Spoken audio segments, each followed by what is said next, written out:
Good morning. It is Wednesday, November 8th. We're here in the chamber with a full slate of commissioners. We've got our administrator and our clerk of the board. At this time, I'll call the meeting to order and ask everyone to please rise and join in the pledge. All right, thank you.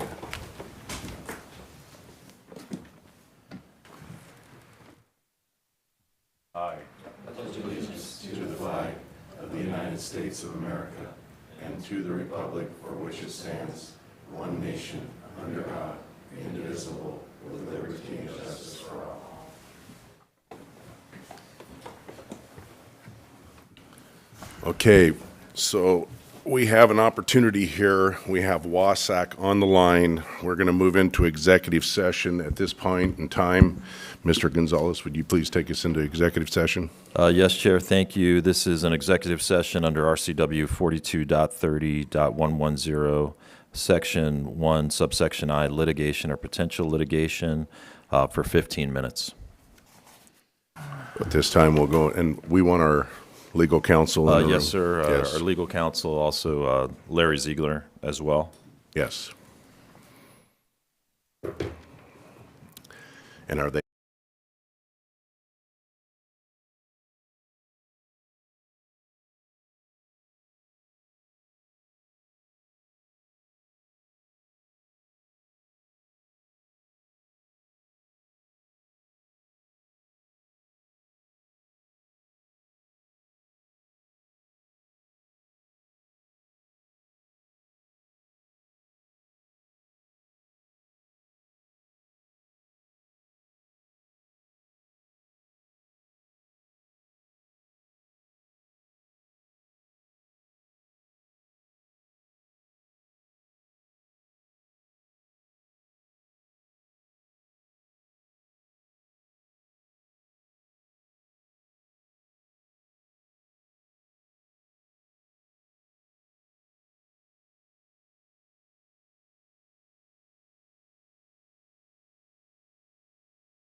extend, what do you think, another 15? I would say so, yeah. Okay.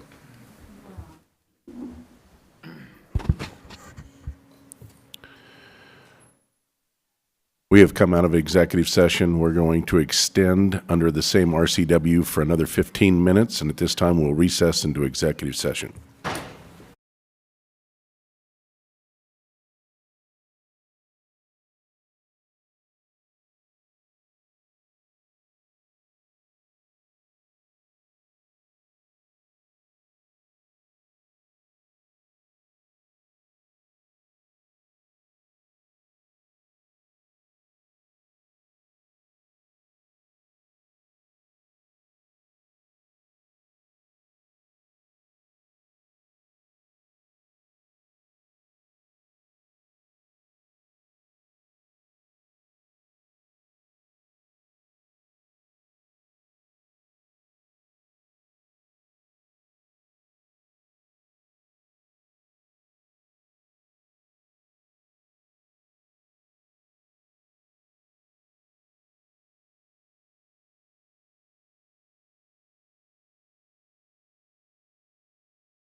I don't know if Larry has anything to add. Okay, we have come out of executive session. We're back to regular session. We're going to extend for 10 more minutes under the same RCW. And at this time, I'll recess to executive session.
We've come out of executive session. We're going to extend for another 5 minutes, and at this time, we'll recess into executive session under the same RCW.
Okay, we've come out of executive session, and we're not going to extend any further. We're back to regular session. And the next item on the agenda is the approval of the minutes. Is there any additions, corrections, or revisions? No. I have a couple.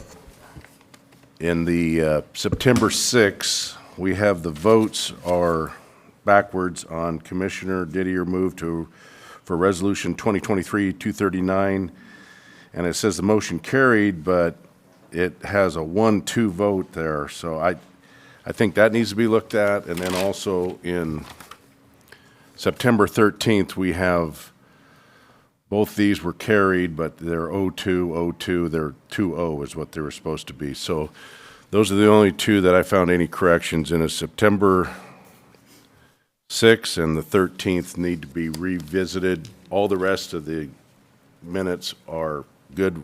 As far as I read through, everything is correct. So we'll pull September 6th and September 13th and approve the rest. We're to the approval of the warrants, vouchers. We have one today.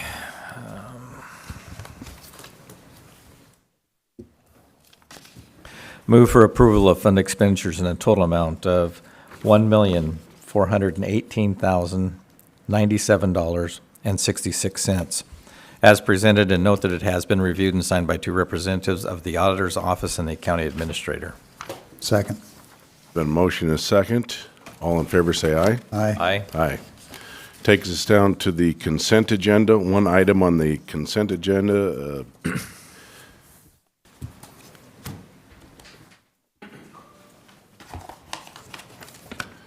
Be the life flight agreement.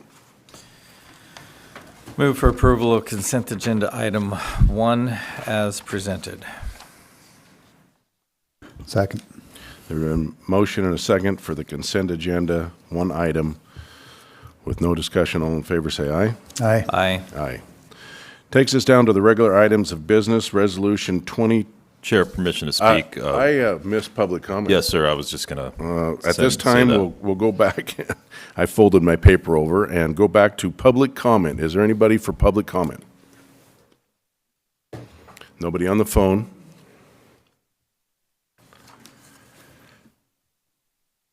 George Dockstetter, 4951 Self Landing Road. I've got several questions for the county commissioners. I received notice again last week or the week before.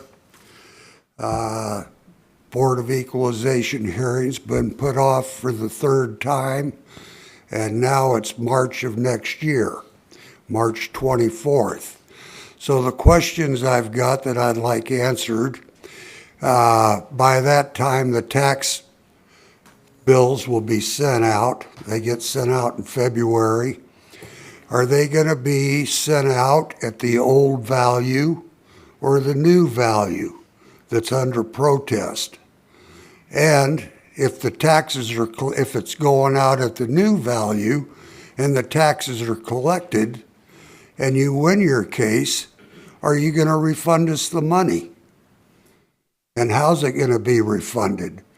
Because anybody of the hearing at that late of a date and they have a mortgage on the property, the mortgagee or the mortgage, is going to have already paid the taxes. And how's the reimbursement going to be handled? To the individual or back to the mortgage? Thank you. Thank you. Anybody else for public comment? Nobody on the phone? Seeing nobody else for public comment, we'll move down to regular item business. Resolution 2023-301, approval of MOU between the Greater Columbia Regional Municipalities to establish an opioid abatement council for opioid lawsuit. Mr. Gonzalez.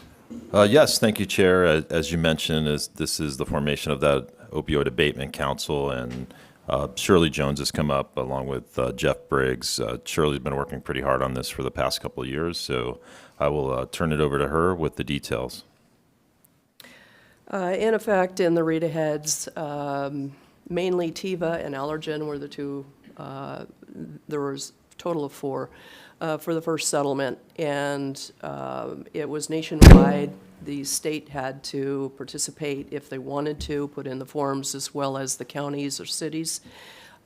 We were a part of that, and of those funds, at bottom line, is it came down to where we will receive about 26 to 27 per year, thousand, in funds to help mainly towards the treatment of those that have opioid use disorder. It crossed over into mental health as well as other substance abuse disorders.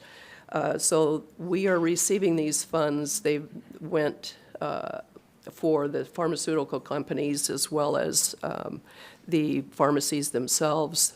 We have a second lawsuit that is not finalized yet, but that one is also one that we will, should that be finalized, receive about the same amount of money per year. That one would be more towards Walgreens, Walmart, companies like that. So in effect, what this is doing, part of that settlement is actually a matter of requirement within it, is that we have an opioid abatement council. And what they are is strictly an oversight. So anytime that we choose to use those funds, then what they will do, we send them a planning form that lays out what our intent is and what we want to use those funds for. Then what happens is that it goes through them, and they are to review it. And as I listed here, there's about 9 or 10 towns as well as counties that are involved in this, that are going to be using them. And again, there's strictly an oversight council to where they make sure that whether it be for treatment of people with the opioid use or crossed over into other substances or mental health, or whether it be training people to help them, whether it also be maybe, it could be people going through treatment that, you know, as far as housing, that kind of thing as well. So it's all laid out by the settlement itself on what these funds can be used for. And so the council is to look over our plans and then go forward with that on whether or not they see an issue with what the intended purpose was for the settlement. So that is what Greater Columbia Behavioral Health stated, that they would do that. Again, it is a requirement by the settlement to have this council, and there's quite a few parties, as I've listed, counties and cities that are going to be a part of this. So that is what we're looking for the approval of, is strictly for the Oversight Council. Questions? So these funds would only be held by Greater Columbia Behavioral Health and only used for Franklin County? Funds will not be held by Greater Columbia Behavioral Health. They will strictly be held here at Franklin County. And then what will happen is that for whatever purpose that is chosen to use the funds for, it will then actually be something that will come before you, and that would be, you know, approved by resolution. Yes. And then those funds could be used. It's all controlled within Franklin County. Okay. And there's a possible interlocal agreement that we will be getting from Benton County for Human Services. But again, it doesn't mean all or nothing. It means that if we choose to use that for the recovery center part of it, then we can choose how much, and then you approve whatever amount you want to approve. Otherwise, possibly we have, you know, someone else that would be aware of other programs that perhaps the funds could be also used for. All of this would come before you, and it would also need to go through the council. Council being Greater Columbia Behavioral Health. Exactly, yes. Okay. So just to reemphasize, they will give a recommendation. The 3 commissioners will vote on whether to disperse the funds. Okay, the recommendation would come from someone within Franklin County, Okay? whoever is, you know, working with the funds the most. Go to the And what type council. of programs. And then it's reviewed by the council as well. Yep. And That's what then- I'm saying. Then they Okay. recommend to us that that's where they'd like to go, the funds go to. Exactly. We would make the final decision. Exactly. Correct. Okay. Any other questions? I think this is pretty well set up. If there's no further questions, I'd entertain a motion. Move to approve Resolution 2023-301 as presented. Second. There's been a motion and a second for Resolution 2023-301. Is there any further discussion? No. Hearing none, all in favor say aye. Aye. Aye. Opposed? I didn't hear Commissioner Peck vote, but, I voted aye. okay, 3-0. Thank you. All right, thank you. Next is Resolution 2023-302, establishment of a new Franklin County Health Reimbursement Agency, Volunteer Employees Beneficiary Association Group, and corresponding policy for the Board of Franklin County Commissioners, presented by Mr. Gonzalez, Mr. Briggs, Senior Deputy Prosecuting Attorney. Go ahead, Mr. Gonzalez. Thank you, Chair. Yeah, this is something we've been discussing over this past month, the VIBA contributions. As directed, been working with Jeff Briggs and Rich Dickman, who's a senior client consultant with Gallagher Benefit Services, who handles our VIBA distribution and allocations. So I'll turn it over to Jeff. We've worked on the ASR and the resolution to move this forward and discuss it today in open public. So and good morning, Good morning. Commissioners. As the ASR indicates, we discussed this last week. My office's position is the same as it was last week, that we would advise taking the safest route of the three paths we can take, which is to not change the benefits. It's fine to change the commissioners as their own VIBA voting group. However, we received a direction after that meeting to alter our approach and take the third path, which is potentially the most dangerous, which is to alter the benefits and create a VIBA voting group. So I guess it's not. Excuse me, Mr. Briggs, I apologize for the interruption, but I don't recall this board changing the direction. Would you tell me where that direction came from? It came from Commissioner Didier, and that was after we had last week's meeting. I don't see a legal issue with that in terms of due process or notice or anything like that, because it was put on the agenda. However, it does conflict with my office's opinion on this, which would be that although Mr. Dickman has approved this, the VIBA plan administrator is only looking at IRS rules. They're not looking at any other sort of consequences which we laid out at the last meeting, which are namely constitutional ones. And if I may quickly, does your office take direction from the Board of Commissioners or from individual commissioners? Emphasis on the word direction. We can take direction from, so if a commissioner reaches out to our office and says, hey, we want to take this action, we're the legal representative of the county, and so we can take direction from an individual commissioner, or certainly the board as a group, if they advise us to do something or direct us rather. So please distinguish between input and direction. I can give your office direction? Yes, if there's something that you wanted to put on the agenda, you certainly could come to my office or call us, reach out, communicate, and let us know, hey, there's an issue I want to have put on the agenda. Obviously, until the board takes action, Right. it's just a proposal from an individual commissioner, but Yes. each individual commissioner could come to us. Obviously, a problem would arise if two commissioners came, and that's a different issue. But I would argue a bigger issue arises when a majority of the board gives direction and then an individual commissioner comes to your office and changes that direction.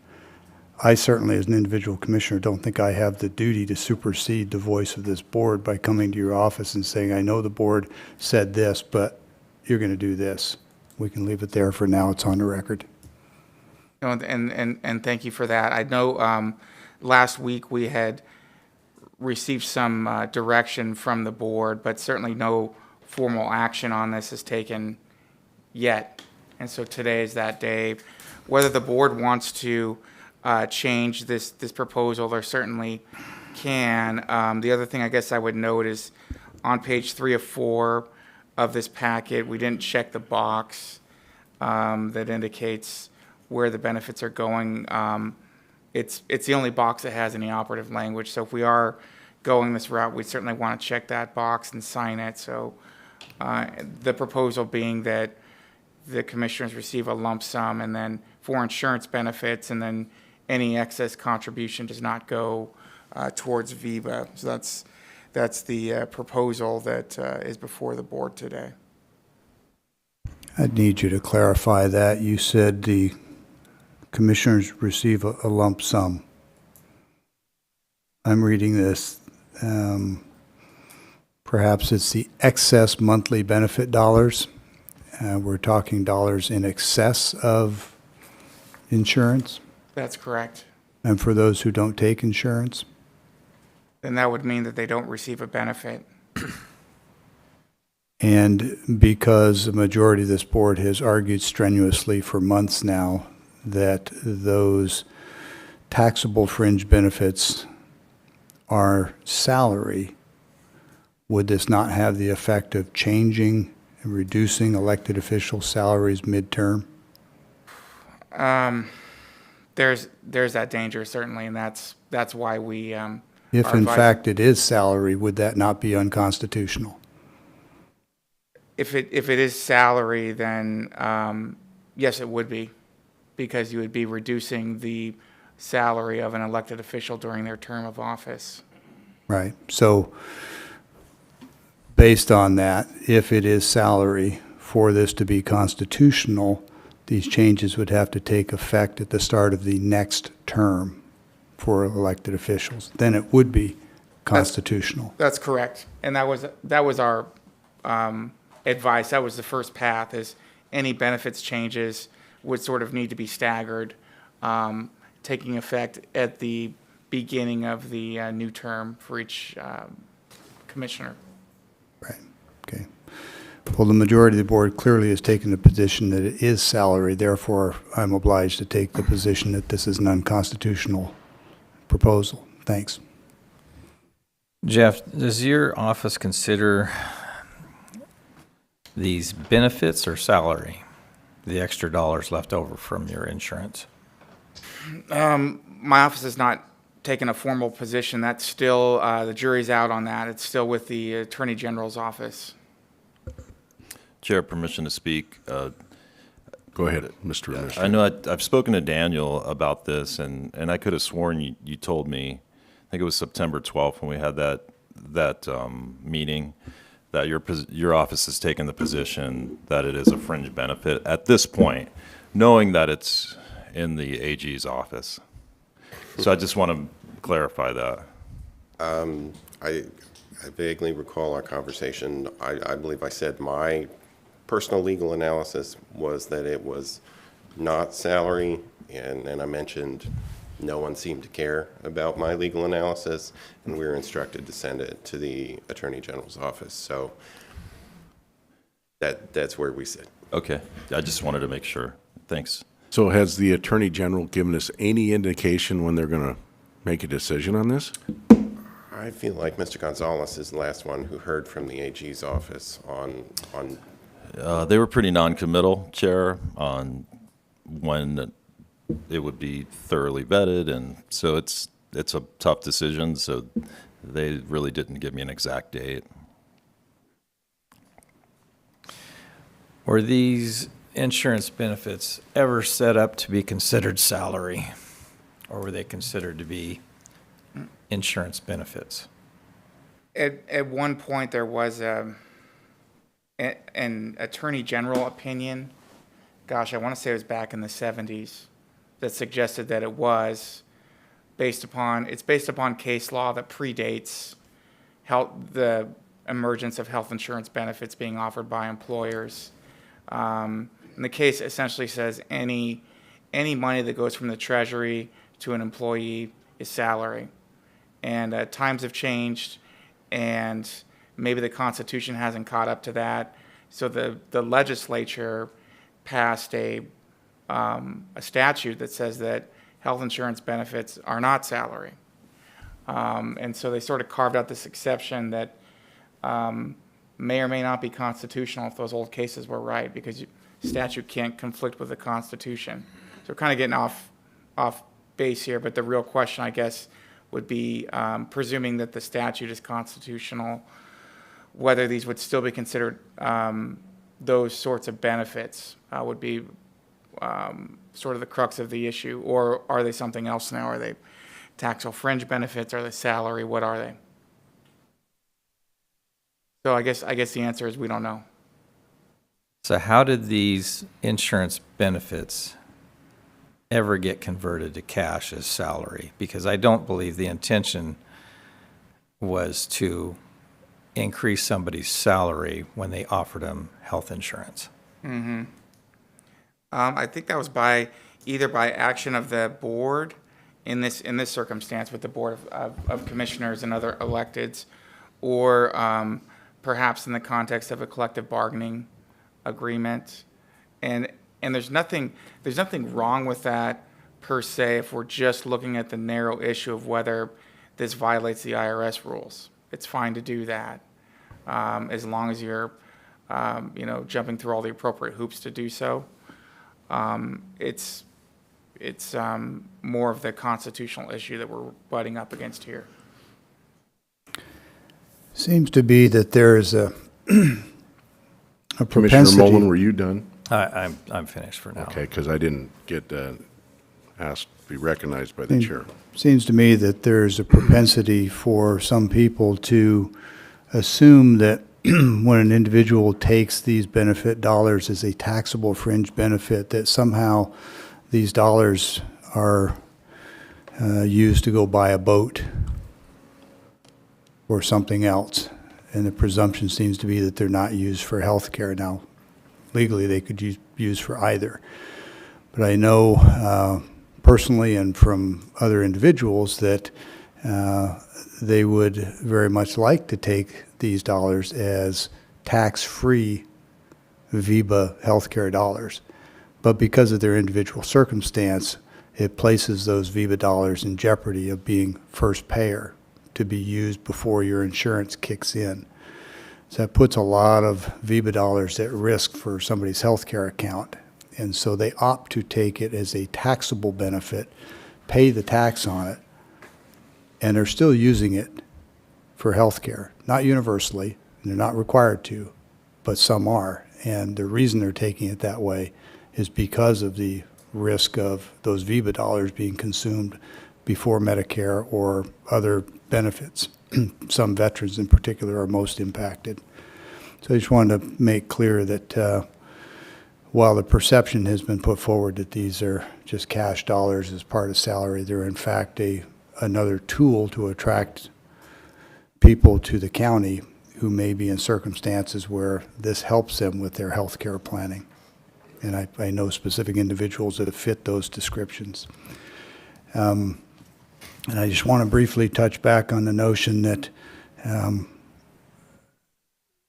this board gave direction and your office came back with significantly altered direction based on the input of one commissioner. No one commissioner has any authority to direct, and I would just like to be on the record saying going forward, I think it's important that direction come from this board, not from individual commissioners. I don't believe I have the right to direct you to undertake work and craft proposals for this board without a majority board consent. I don't think I have that authority, and I don't think any other one commissioner does either. Thanks. I would just clarify, I think any individual board member could ask us to help prepare an ASR like this or an ASR counter to this. and just make it clear, our office is not taking a position on the policy question at all. But any board member could ask for help in preparing something for the agenda. Thank you. So, Mr. Briggs, the reason we're at this point in time is because constitutionally, as commissioners, we cannot vote to give ourselves a salary increase midterm, correct? That's correct.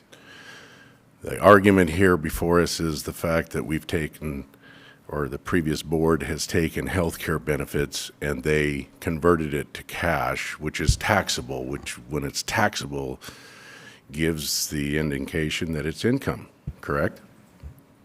It could be, right. There's a risk, there's certainly a risk that that by converting it to cash, it's considered salary, which an elected official that sets their own salary cannot increase that midterm. So that's the other issue. We're not, again, because it's out with the AG, we're not taking a formal position, although I guess Mr. Stovern may have. I certainly have an opinion on it, but I don't know that my office has taken a formal opinion on it. And so I would wait to hear back from the Attorney General regarding whether that is the case. But today, all we're trying to do is to separate the commissioners to make our own group so that we don't include the other electeds that are taking it in cash. And so therefore, we've excluded them from us making a bad decision. And that's all we're trying to do is create our own group. And is there any other groups in the courthouse of 3 or less? I wouldn't be the one Well, to that- ask about that. That But would in- be our HR director. And that's really more of a, I feel like that's more of a, does this violate the VIBA rules type of question? Which again, I'm fairly confident that it does not, Right. both in reviewing the VIBA rules, but also running that by the VIBA administrator. Because if we do violate VIBA rules, we jeopardize the entire trust account, which is $1 billion. And so they're very cautious, they're very risk averse. And in running this by them, I don't believe that they would want to take on an unnecessary risk. So I think, the real question is really whether this is a salary constitutional issue, not whether this is a VIBA rule. So I'm less concerned about the size of the group. Does our HR director want to weigh in? What are the sizes of groups? Because this was a big... Mr. Chair, before this- we do, I'd like to speak. Commissioner Peck. The chair makes the observation that this is salary, and whether he realizes it or not, the Constitution doesn't allow us to increase or decrease elected official salaries midterm. And you really can't have it one way. You can't, on the one hand, say it's benefit dollars and therefore it's not a salary change, therefore we can reduce elected officials' salaries midterm. At the same time, say it is salary. You can't have it both ways. So the important point is, if it changes an elected official's salary, it cannot happen midterm. And the only exception I can think to that would be if the AG were to come back and say it is salary.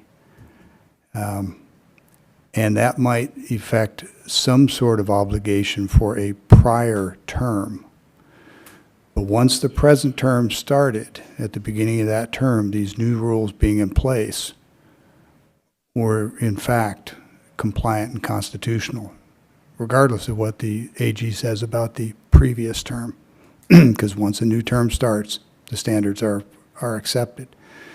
So the fact that these were established at the start of the current term, this compensation, whether you want to call it benefit or salary, doesn't matter.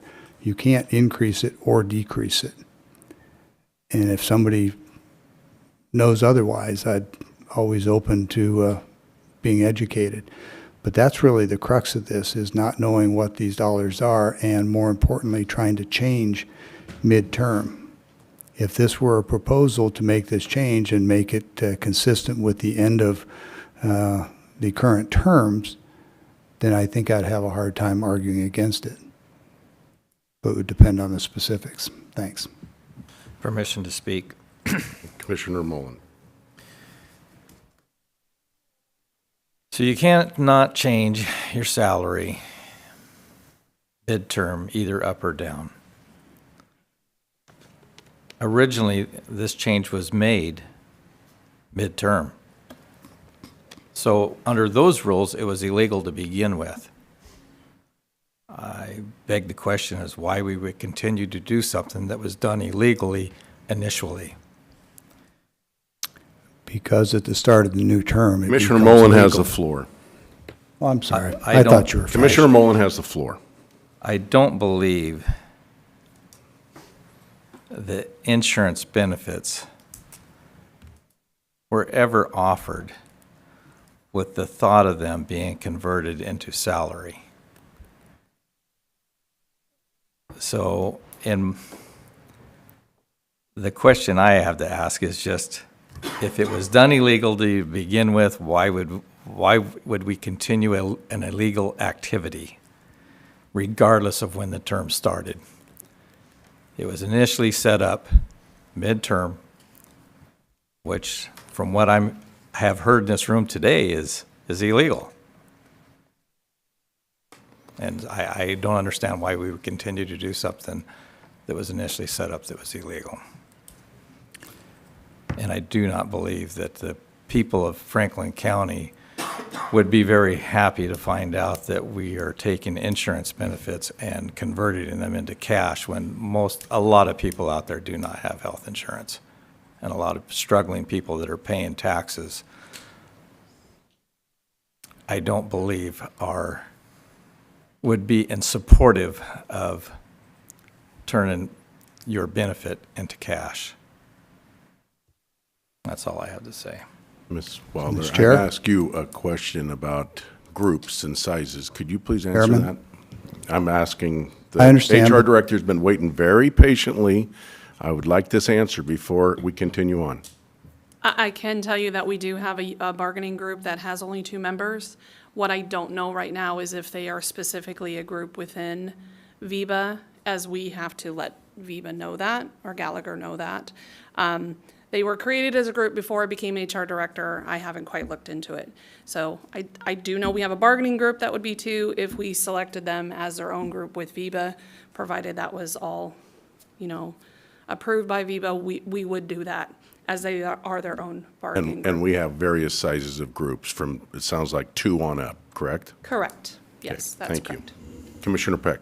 So I appreciate the input. I've not heard anybody here today question whether or not VIBA groups can exist of 2 or 3 or 10. I don't even see that as an issue.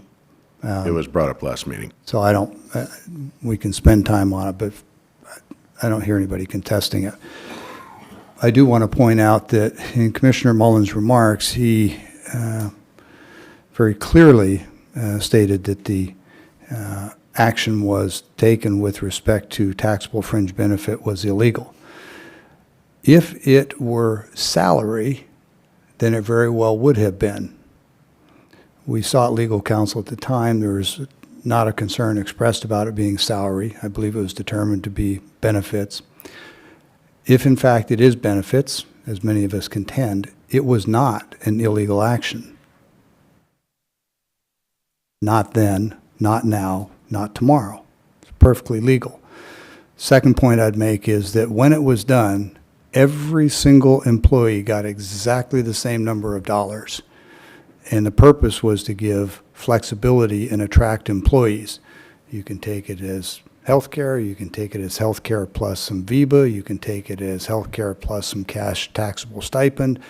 Giving that flexibility and giving every employee exactly the same amount of money was the intent, and it's in fact what exists now.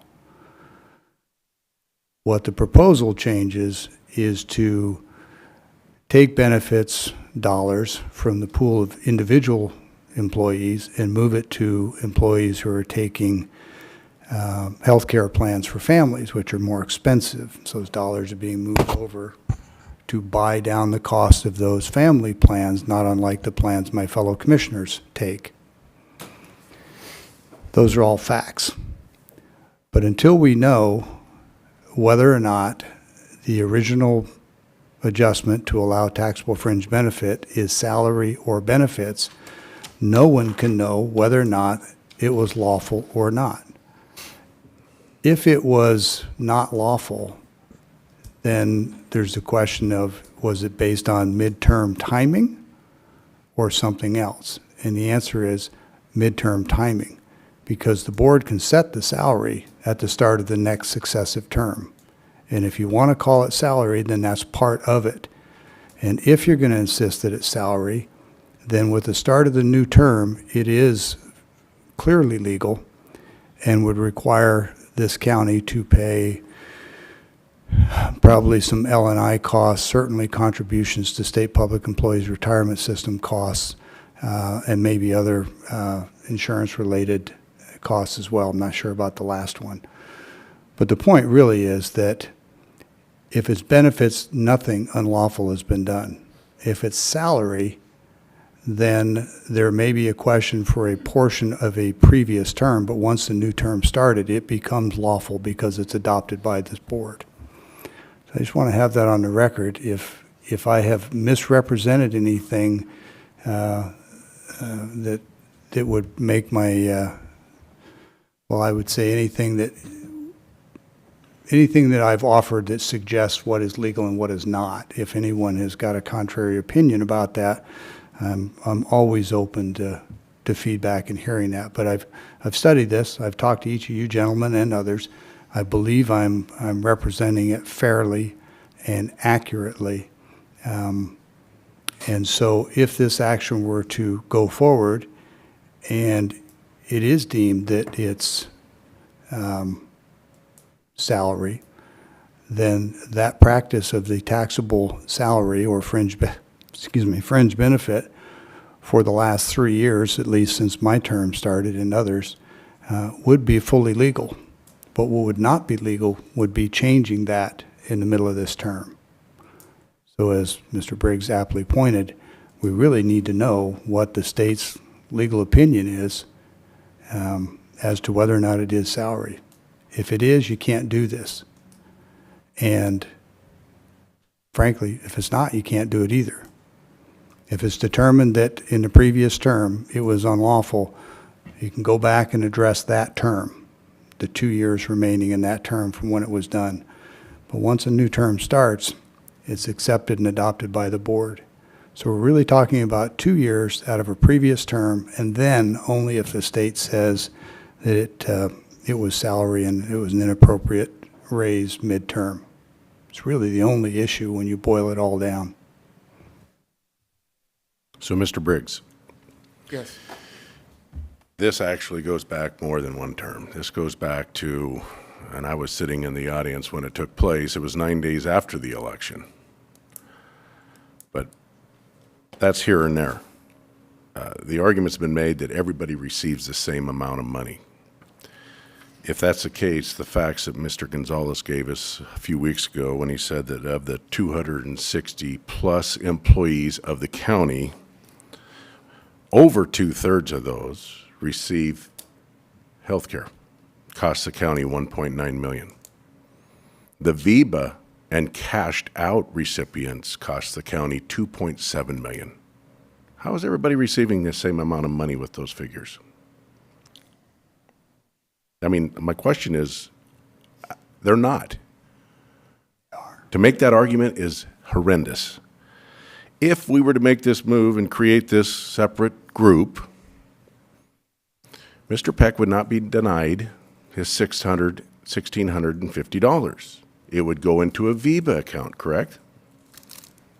So To be established. are you asking if we approve this? All we're doing is action- creating a group.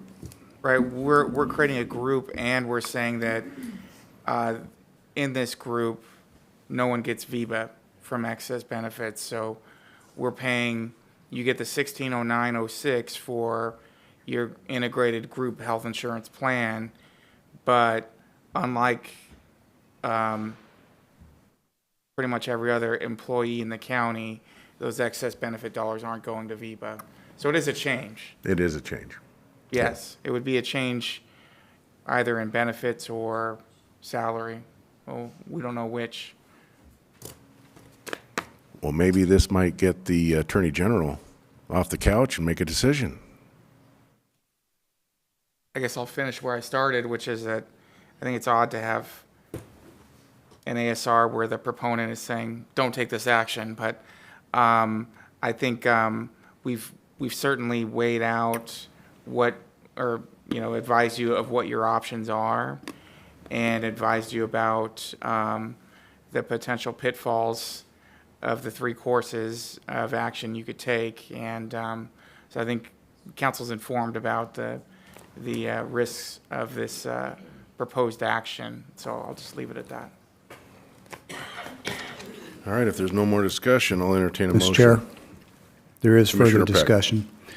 Just want to remind the board that the protections and immunities that normally accrue to elected officials can be breached if you take an action in knowing violation of the advice from your legal counsel. And that can become a personal obligation, not a county obligation.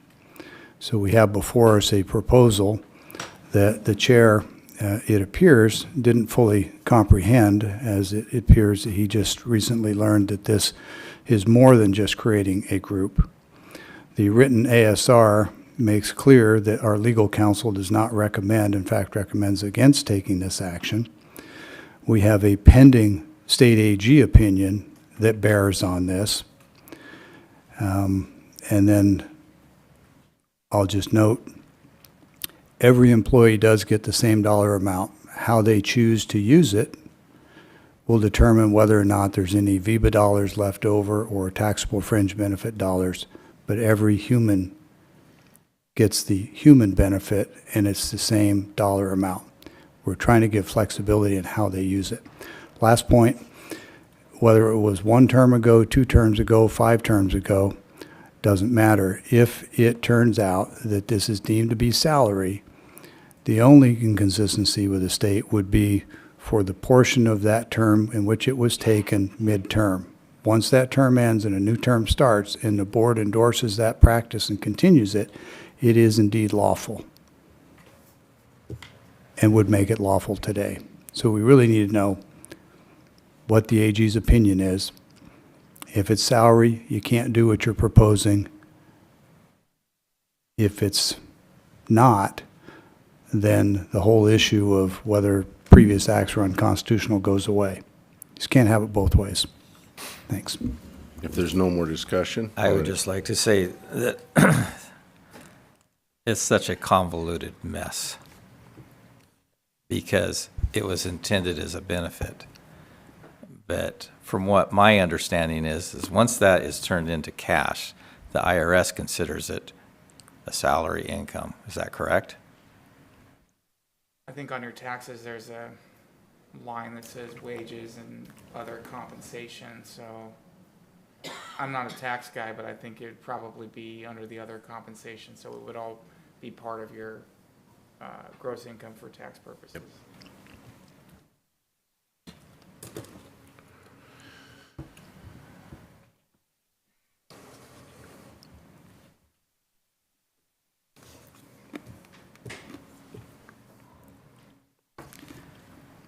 It's a difficult decision because obviously I do not believe that the insurance benefits were ever intended to be a cash out. And on the other hand, you have someone threatening to sue you for making a decision. And all we're trying to do is clean up the mess that was created. I may, Commissioner. Yes. This ASR could be modified in a way where the excess contribution does go into Aviva. It might mitigate some of the risk of taking the action you're thinking about. rather than eliminating the benefit that's currently offered to. Well, that way we could be assured that it was going to medical. Because when it goes to cash, you can say all you want, you use it for medical, but there's no proof. So I would be in favor of that, of putting it into a VEBA account, but not the full amount. I would like to see it reduced. That would then run us into the same problem we've been struggling with. Yeah. Mr. Stovern, if I heard you correctly, that it could be adjusted and put in to VEBA. If one contends that it is salary, are you not reducing salary midterm? Because the argument has been that VEBA is not salary, but the cash benefit is. And if you forcibly convert the tax benefit, the tax-free cash payment into VEBA, by their argument, you're reducing salary midterm. So I don't understand how that would work, could work legally. I was suggesting it might reduce the liability should someone decide later that it was salary, because the money would have been paid. It just would be in a VEBA account. I'm not sure about the mechanism of getting it out of a VEBA account. But Yeah. there's a lot less. There's a lot less liability if you've paid someone to the wrong account than if you've not paid something to someone that you owed them. And the challenge becomes that it's a sequestered account, not one that those funds can be withdrawn from. I'm sure we'd have to Yeah. talk to Mr. Certainly has less liquidity than cash, Yeah. if that's your question. Well, it has restrictions on how it can be used and when it can be used, and has to be approved by a third party. So unless you can recover it to its original account, I don't see that you've remedied. There's That's still- another debate for another day as to whether or not that's an adequate remedy. Certainly, there would be claims involved in potentially litigation. Still risk, just less risky. So as chairman, I can make a motion. I move to approve Resolution 2023-302.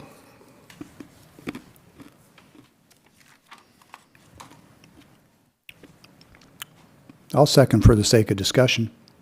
There's been a motion and a second. Discussion. I think the maker of the motion has first right to speak, so I'll defer until you say you're done. I believe I have a rebuttal after you're done. Please go ahead, Commissioner Peck. Okay. We've had a good discussion. I appreciate the contributions of legal.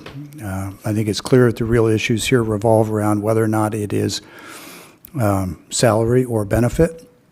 And even if it is deemed that it is salary, that issue only accrues to the original term or portion thereof in which it was initially established. Once that term ended and a new term started and the board approved this practice, then it, to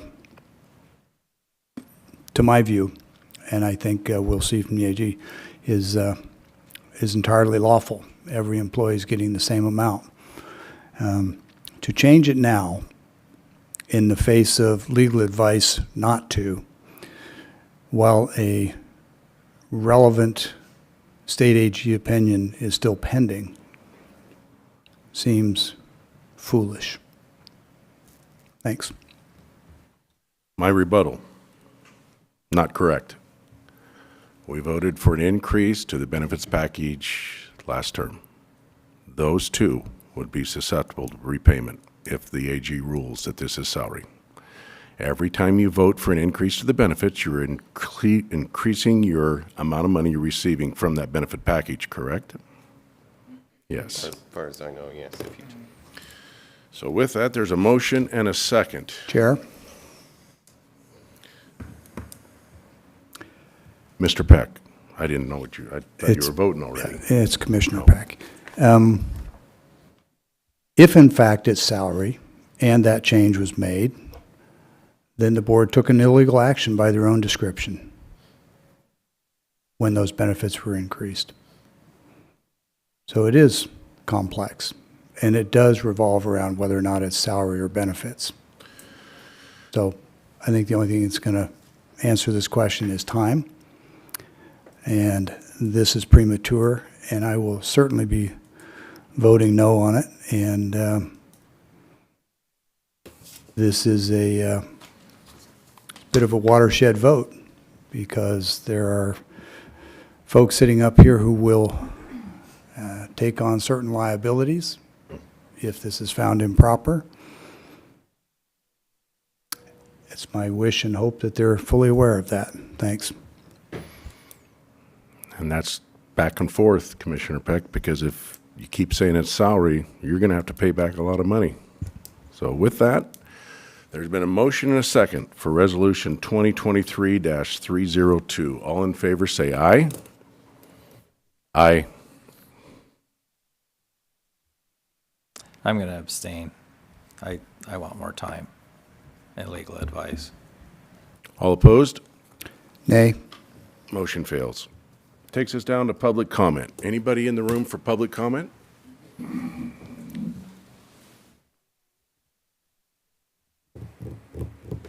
Nobody on the phone? Seeing none, we'll go down to Commissioner Administrator updates. Mr. Administrator. Thank you, Chair. Of note, we had Consor in town who's doing our strategic plan with finances. They met with the Strategic Growth Committee yesterday, and so they just sent me the PowerPoint that they presented to the group, and so I'll send that out to the 3 commissioners this morning. And so been keeping quite busy with that. Amongst a lot of other things, HWL is in the process of putting together their strategic plan, which they'll present to us in December. Budgeting is in full swing, so I've been working quite a bit with Tim Anderson and also our HR director, who is getting our benefits all lined up. So she's been having some benefits fairs, and that's going pretty well. So just it's really the busy time of year, I'm learning. So I continue to move forward and moving the county in the right direction. So thank you. Thank you. Commissioner Peck. I'd say 2 highlights this week. We're tying up some work with the Council of Governments that we've been working on for years. The Council of Governments has operated some loan funds with the U.S. Department of Agriculture funds for small businesses, and the combination of high interest rates, limited demand for those loans, and frankly a high default rate on loans has prompted the Council of Governments to close out that loan program, recognizing that we still have other loan funds in the area available to our constituents, including the Hanford Area Economic Financial Investment Trust. That was a lengthy legal process with the COG, but we did close that out this week, and then a second meeting with the executive board of the COG, which was in part preparatory to the action on the loan committees, but also was the annual review for the Council of Governments Executive Director. Thanks. Commissioner Mullen. So last week had a Zoom meeting with the Greater Columbia Behavioral Health, and then also attended the Visit Tri-Cities annual meeting along with our administrator and staff from Franklin County. That's it. Last week was a really light week. Not much on the agenda. Had our agenda meeting Monday, and we're going to move it to Monday because our meeting's now on Wednesday. All we have to do is give 24-hour notice. So the agenda will no longer be posted over the weekend. It'll be posted Monday after we have our agenda meeting. And then I received several phone calls and a whole bunch of emails about the inaccurate information given by the sheriff on all the bi-county funds that were talked about in his on his public comment period. He doesn't come up during the elected department heads because we can't interact. He comes up under public comment. And I got to ask a question. As a public servant in your uniform, is that proper to be coming up in public comment when you're in your sheriff's uniform? Chair, if you're asking my opinion, I would ask for legal's opinion, I guess, I would say it gives you the inability to engage. especially when we have a elected department head. He's still a citizen. I'm sorry. I was thinking out loud. I shouldn't I'm have. asking the legal. He's still a citizen. It's odd, yeah, I'd say it's odd.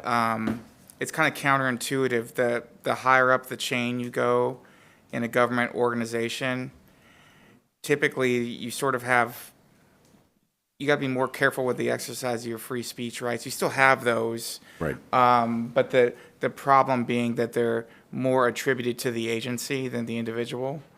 And I'll just leave it at that. Okay, that was just an observation and a question. So with that, we'll move down to elected department head business. Is there any elected or department heads? Good morning, Commissioners. I wanted to bring a couple things to your attention in relationship to our office, and I'll try to answer Mr. Dockstetter's questions as best I can that he brought up, as I kind of understand them. We just, last week, lost another appraiser. Our most senior appraiser just went to work for the Department of Revenue, doing kind of overseeing the entire state for what he was doing within our county. So we're down there. I wanted to bring it to the attention.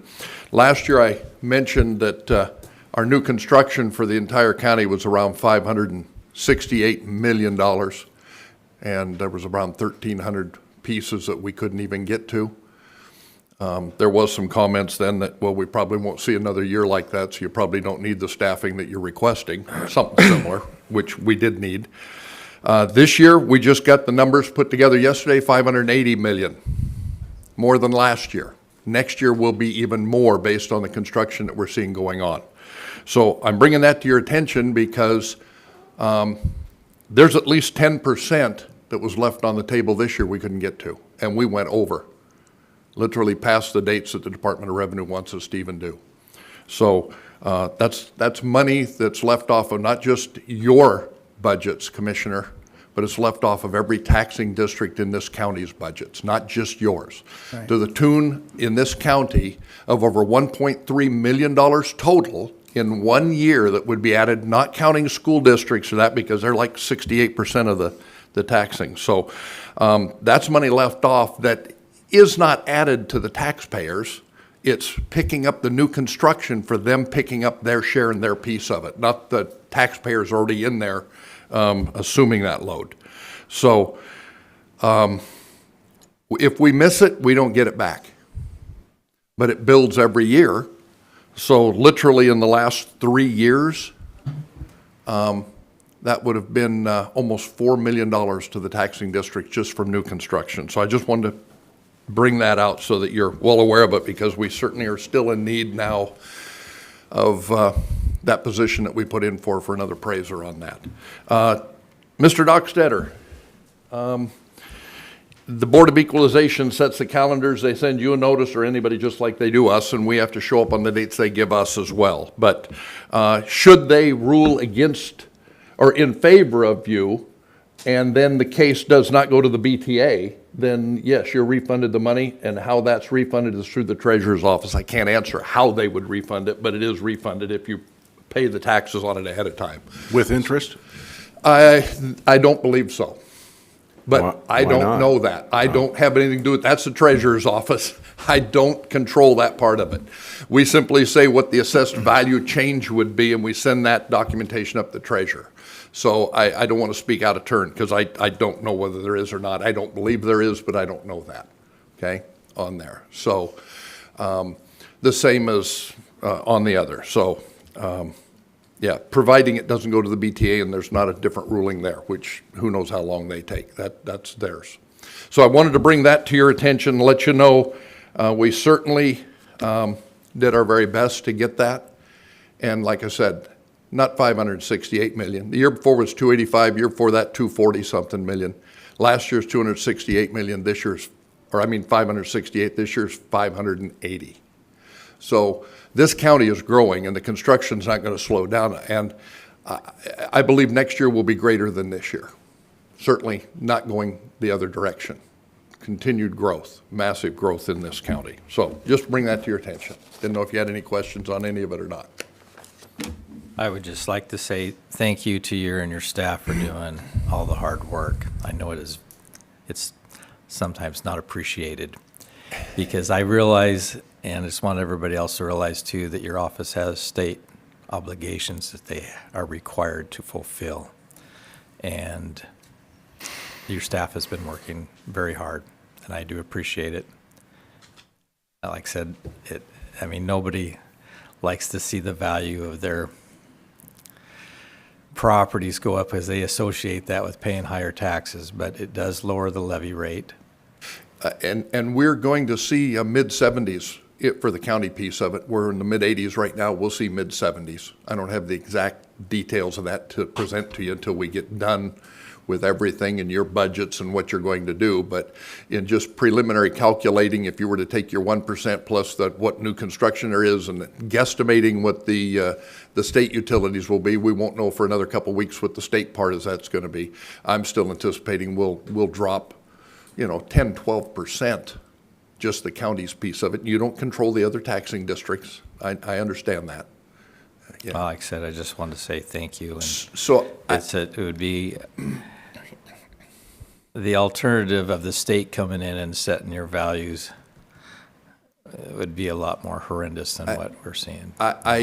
Yes, and I think I shared, at least with one commissioner here, what the state would like to do on a particular property that I disagree with, that would have absolutely been horrific on increases in this county on what they would want to do. So I'll just leave that part there. I will tell you that it's not sustainable. It wasn't sustainable last year without that other employee. It's not sustainable this year. We're literally, if we left 10% for the county on the table, just the counties, that could be $50,000, $60,000, $70,000 to your budget that you don't get. And that's not all the taxing districts. It could be massive for them. $140,000, $150,000, $160,000 left out there. We will not be able to continue at that pace. I had employees that are non-exempt volunteering and going literally over a month, month and a half without a single day off. And gentlemen, I won't do that next year. Which means if we have the same type of conditions that we had this year, there will be even less getting done, because I'm not going to have the staff do that. It's just not right for them. So It's not right, and everybody yeah, should be it's just not compensated right. for their time. Correct. So just letting you know, kind of the rubber's hitting the road where we're at as far as the growth in this county. So, but thank you for your comments, Commissioner. Appreciate it. Thank you. So there's a saying, been around for a long time, penny wise, pound foolish. And I Yep. think we're saving pennies by having your staff restricted as it is. I know it's had some growth, but when the cost of an additional person or two allows us to recover millions on behalf of the taxpayers, which only in the first year does that increase our total. After that, as we all know, that becomes the baseline, and we can't exceed beyond just the 1% Correct. after You that. just don't drop back. Right. It still keeps part of your highest lawful. Right, Correct. exactly. It establishes a new baseline with that new construction added in. Yep. And that's the level, and that's the point at which taxpayers benefit directly, because each one of them's contribution to the pool suddenly gets a little smaller That is correct. because those new dollars that are in. And that's what you're talking about when you talk about the reduced rate. 'Cause Yeah. not everybody is acquainted with what that means, so I just Yeah. wanted to articulate that as more money comes in with new construction, the pool doesn't get bigger, it's how it gets divided out changes, and every person then takes a smaller responsibility. It's a good Yeah, thing. we were about $1.10 per thousand 3 years ago. Then Yeah. we went to 90, then 85 cents, and we're going to be in the mid-70s. That's a significant drop for just the county's piece of it. Yeah. Of course, when you weigh that against the increase in housing costs, it puts us right back there. So there's another component of that formula, but There is, but you're still limited on your budget growth. So, and you still have to Right. operate an entire county and take care of the services that the people want. So, yeah. Well, bottom line, I think if you need additional staff to recover these funds, this board ought to be doing everything we can to make that happen. But I just wanted to point out the dollars that are there and I what know. can be done and what can't be done, and be as transparent as possible. If we have the same kind of growth this next year we had last year or this year, we'll even be further behind. I'm a month and a half behind getting the new construction finalized, which the Department of Revenue is really not happy. I mean, really, really not happy. But we owed it to get the most we could while we could in the new construction. It's just imperative, so, Okay, thank you. okay. Any other department heads, elected officials?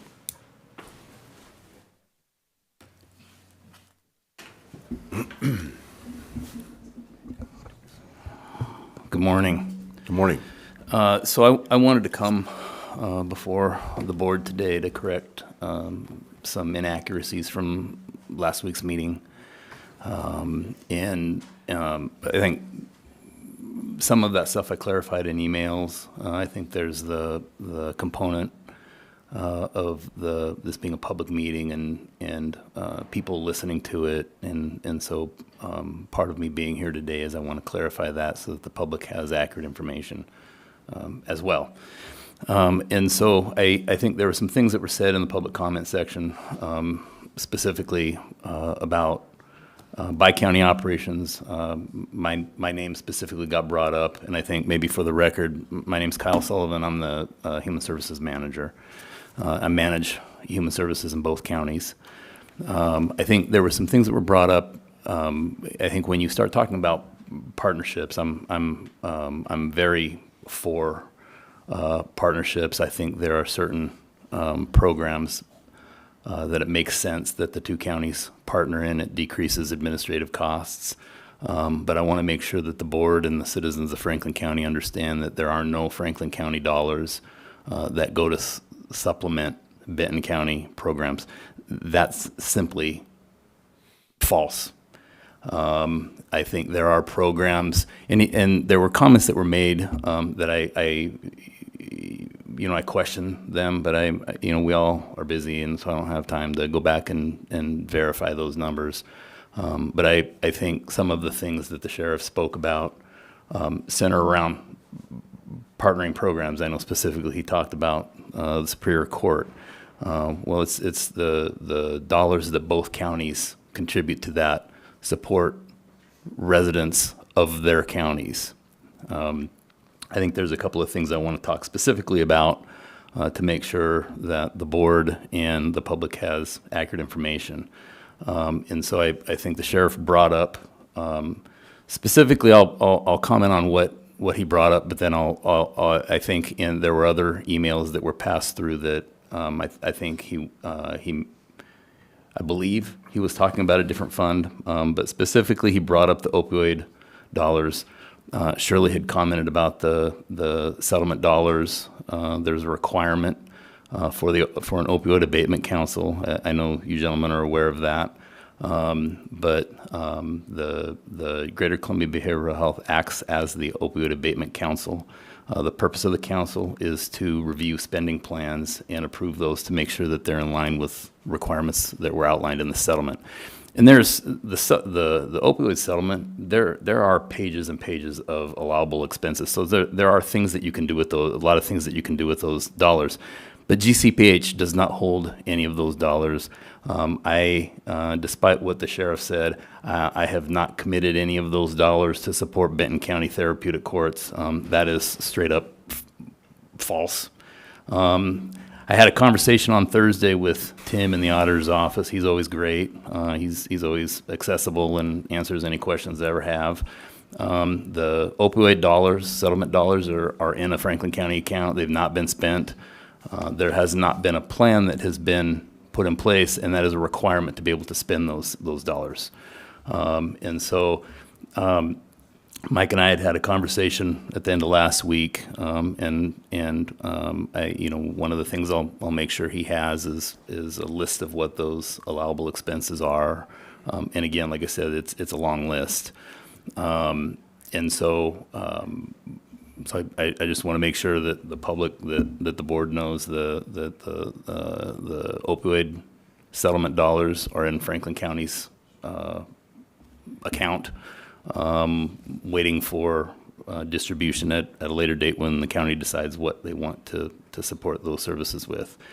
I will comment, I think Judge Roscoe had been CC'd on the email and had sent an email talking specifically about the CJTA dollars. So I question whether or not that's the funding that Sheriff Raymond had talked about. I want to make sure the board understands that I've not obligated any of those dollars to support any Benton County program. Just as a brief history on that fund, on those dollars, GCBH had overseen those dollars. There was a few years ago, the Healthcare Authority made it optional that the counties can decide to retain those funds and direct those funds outside of GCBH. There's a spending plan that has to be submitted, and there are reporting requirements. I apologize, I don't know what the reporting requirements are. I can certainly find that out for the board. But back in, it was, I think I included it in an email, it was May of 2021. The previous county administrator, Keith Johnson, and I had received notification from the Healthcare Authority asking for guidance on what the counties wanted to do. At that time, Keith and I had come before the board and kind of explained all of this, had requested direction, was the board's direction to continue to have those funds administered through GCBH as they had always done. Now, those funds, I believe, are in contract with Merit Counseling. They're a substance abuse agency, and those dollars are directed to assist Franklin County residents that are enrolled in drug court, but those dollars are specific for Franklin County residents. There was a letter that came out. I didn't receive the letter, but it had come out this last summer. Had requested direction again. Apparently, every 2 years, there's the opportunity to redirect the Healthcare Authority on what to do with those funds. And one thing I should point out: the CJTA dollars are they're more restrictive on what you can spend them on. I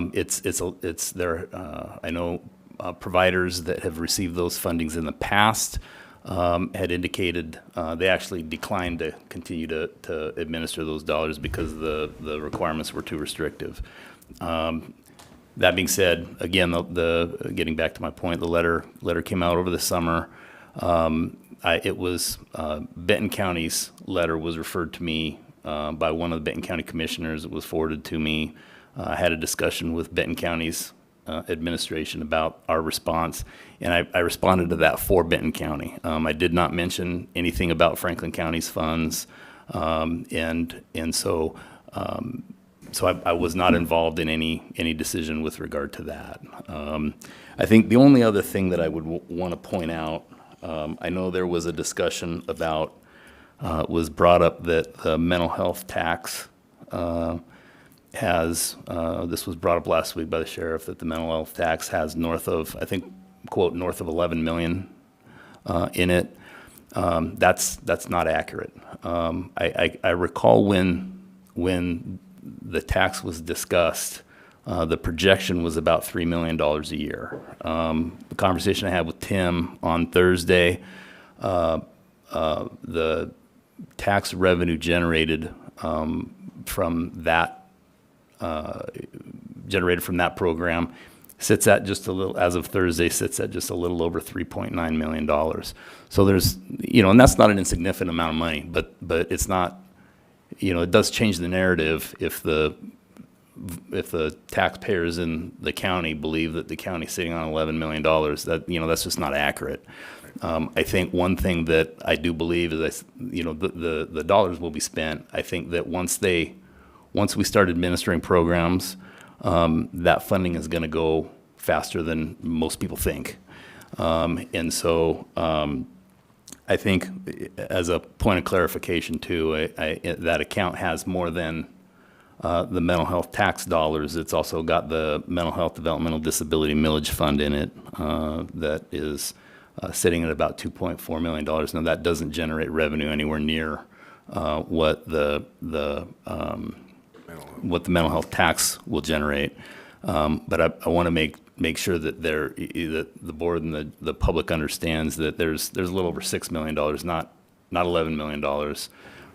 And again, they're two separate pots of money sitting in that fund. I think the only other comment that I'll make is I've heard the sheriff refer to. It was in another meeting, and it was referred to as $600,000 being budget dust.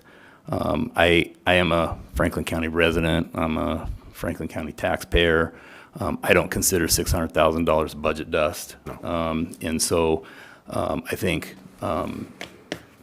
again, I just want to point out that although there is currently $3.9 million, we're not administering programs yet. Once we start spending that money, it'll go fast. So I'm certainly available either today, or you all have my number.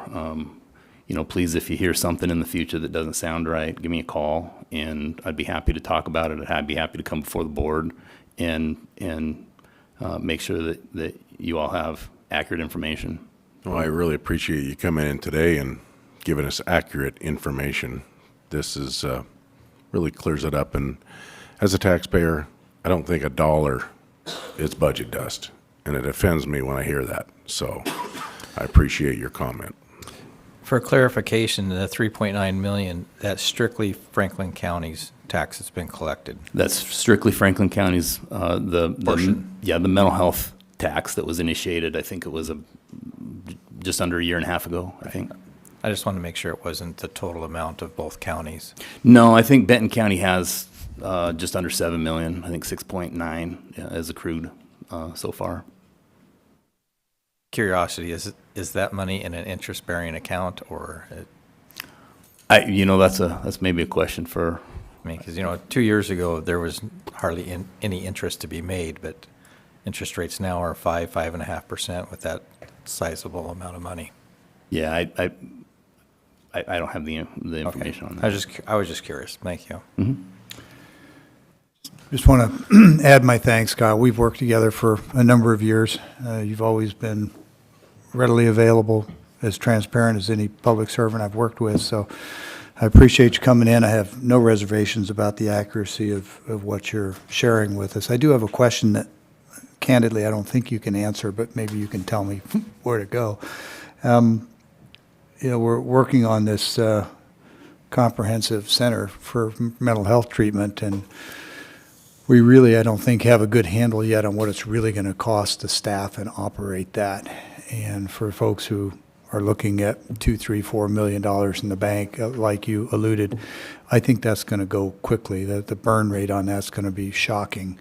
But if at some point you get some sense of what you think the Franklin County's fiscal burden will be for that facility, I'd love to hear. I think it's early to be able to say that, but I fear that knowing the cost of providing those services, that it's going to eat up all those mental health dollars and then some.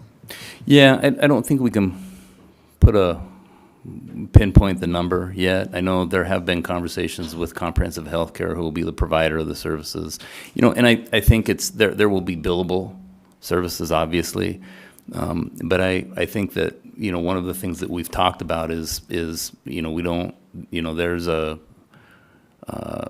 benefit to not only the citizens, the people that will be using the facility, but the people that are involved in handling these cases. For example, law enforcement. So we talk about, having a 10-minute drop-off. There's a cost that's associated with that too, probably above and beyond just what's considered a billable Medicaid service.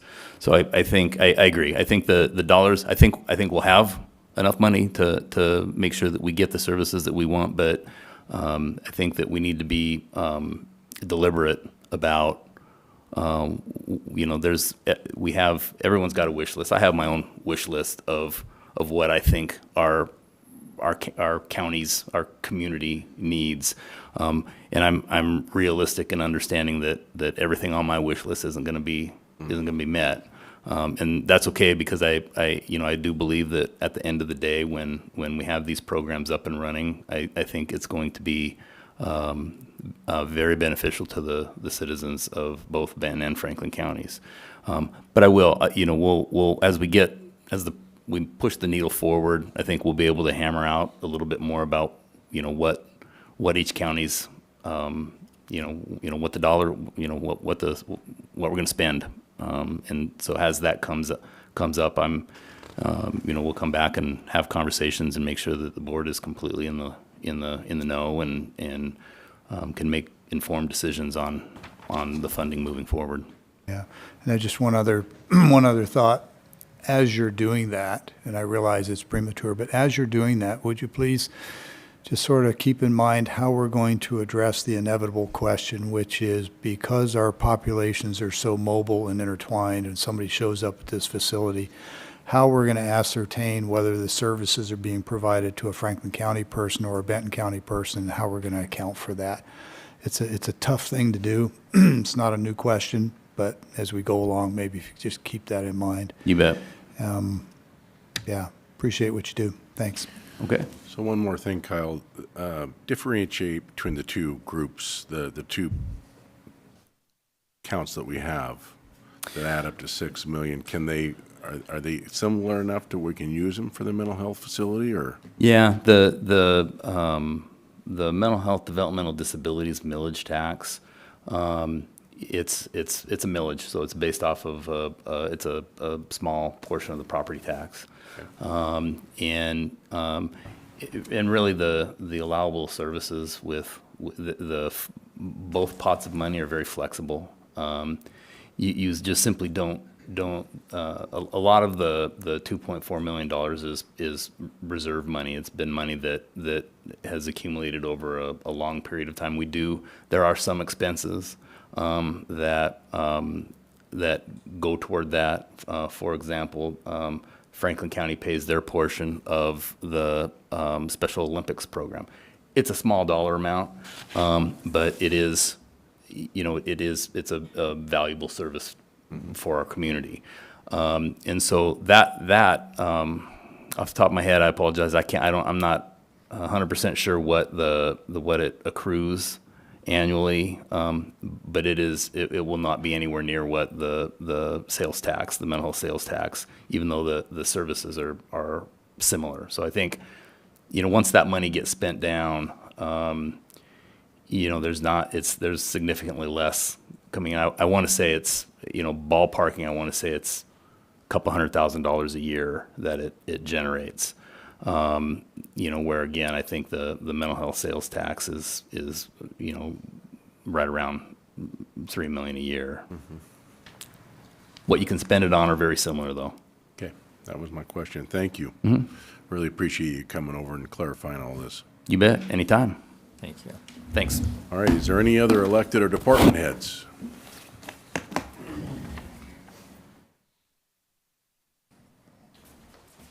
Commissioners, just in regards to the opioid settlement money, I hope that, I've talked to Mr. Gonzalez and Shirley Jones, and Jeff Briggs was there at the time too. Just in regards to those distributions of those funds, the coroner's office has provided data, basically the data the coroner's office provided were the ones that were able to have this settlement come to be.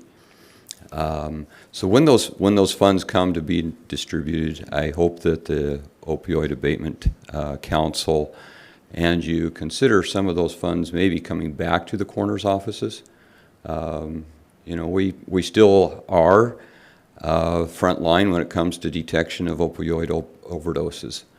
And so I hope that is considered, that something monetarily can come back to to contribute to the coroner's offices and continue them the ability to continue to have the means they need to have those equipment available.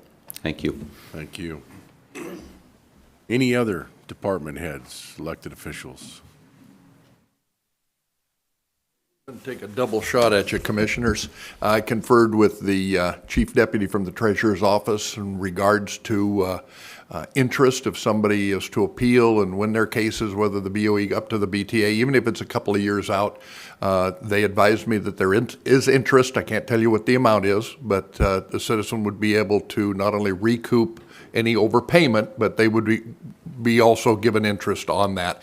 And Russ isn't in here, but it's based on time frame and that. Even if it took a couple of years to get through the BTA and they'd paid a couple of years worth of higher taxes, they would get that back and they would get an interest on it. All right. Thank you. Any other elected or department heads? Seeing nobody else come forward, administration office business? Chair, just a couple things to note to build on what Kyle Sullivan said, and appreciate his work. I know he had to leave. I've been working with him since my PUD days, and he does do a tremendous job. But I think some of the confusion started with those CJTA dollars, because we received a email in August asking if we wanted to administer those funds. I had kicked it around with Judge Orozco and Sheriff Jim Raymond, and they said, yes, we would like to administer those. So what basically happened in email transits, the proper personnel didn't get the notifications that we wanted to take over some of that funding. So a group like Merit, who they have an office in Kennewick and here in Pasco, they don't turn anybody away. So they don't necessarily distinguish between dollars when somebody comes to the door. And Daniel Stovern was with me at that meeting, and so was Judge Orozco and Commander Marcus Connor. I think the complex thing comes in a jurisdiction like ours. We have individuals, let's say they're in drug court, they may have committed crimes in Pasco, but they're from Kennewick, or vice versa. They live in Franklin County and they've committed crimes or whatever transpired in Benton County. So a group like that, they didn't turn anybody away. The money didn't basically get allocated for us. So it happened in that case, but it was really a one-off. But what we're also discovering is there's an old Spanish saying, no vale la pena. Sometimes it's not worth administering the funds yourself because it takes too much time and effort. So that may be the case. But it was a good discussion with Merritt, who is a great stakeholder. But Dan, did you want to add something? Because I thought it was a really good meeting. It was. I think initially Judge Orozco's concern was that this CJTA funding was supporting the district court, drug court program in Benton County, but she had believed that it would not be able to support ours. It was clarified at that meeting that they would support ours in exactly the same way. It's probably important that we get on that too. Absolutely. Yeah, so thank you. But again, thanks to Merritt, because they really do a good job. And only other thing I wanted to mention in office business in terms of the opioid abatement. So I am going to talk to Cindy Saunders today from GCBH to clarify some questions we may have.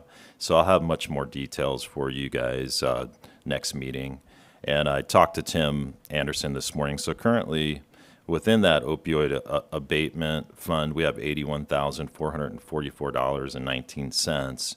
And the intent is there is some flexible uses for it. My intent is to work with Judge Orozco on it and certainly with Curtis in the coroner's office now. So hopefully there is some flexibility. So my mission today is really to find out what uses we can have for some of those opioid funds. And but we do have the ability to hold them in our coffers, essentially. Then we work with GCBH as sort of an accountability piece. So we're not just spending frivolously on, hey, we decided to do this. So Yeah. hopefully a good relationship. All right, well, thank you. Nothing else.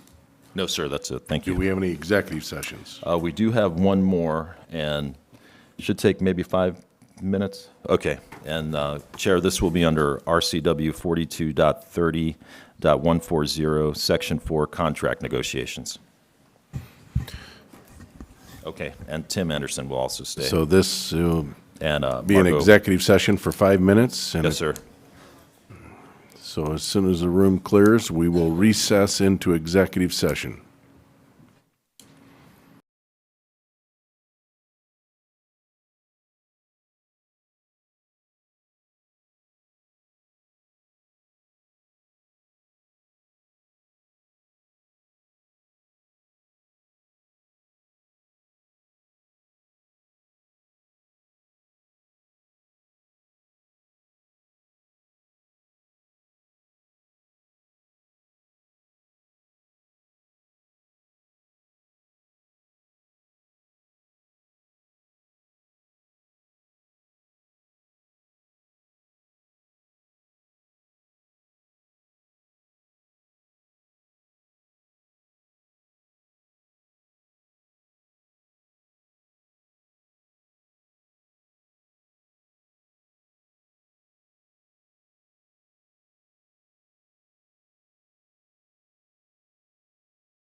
Okay, we've come out of executive session, and we're back to regular session. Is there any other business for the good of the county?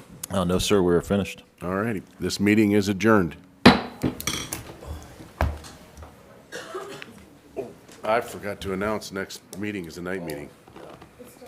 Okay, next meeting is a night meeting.